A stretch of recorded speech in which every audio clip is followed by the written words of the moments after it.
ওয়াকফ আইনের প্রতিবাদে মুর্শিদাবাদে অশান্তির ঘটনা, সেই ঘটনায় আক্রান্তরা ক্ষতিপূরণ পাননি।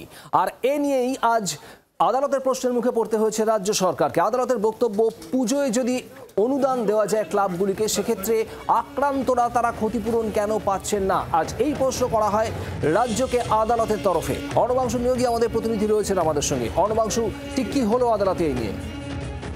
সৌদীপ, সেটা হচ্ছে, দেখো যে শামসেরগঞ্জে যারা আক্রান্ত হয়েছিলেন তাদেরকে এখনো ক্ষতিপূরণ দিতে পারলো না। আজকে কলকাতা হাইকোর্ট এক প্রকার বিরক্ত। তারা বলছে, বিচারপতি সৌমেন সেন বলেছেন যে পুজো তো এসে গেল, কিন্তু পুজোর আগেও এদেরকে পুনর্বাসন দেওয়া গেল না, মানে তাদেরকে ঘরে ফেরানো গেল না বা ক্ষতিপূরণ দেওয়া গেল না। খুবই দুর্ভাগ্যজনক, বিরক্ত আদালত প্রকাশ করেছেন। দ্বিতীয়ত, এনআইএ-কেও বলেছে যে আমরা তো হাইকোর্ট বলেই দিয়েছিল যে এনআইএ চাইলে কিন্তু ইনভেস্টিগেশন তারা গ্রহণ করতে পারেই, কেন এনআইএ এখনো অব্দি ইনভেস্টিগেশন গ্রহণ করলো না আমরা জানি না। দ্বিতীয়ত হচ্ছে, ফার্দার 20 নভেম্বর পর্যন্ত দিন ধার্য বোঝা যাচ্ছে একদিকে রাজ্য, অন্যদিকে এনআইএ এর ভূমিকা নিয়েও প্রশ্ন আদালতের। অর্ণবাংশু, ধন্যবাদ।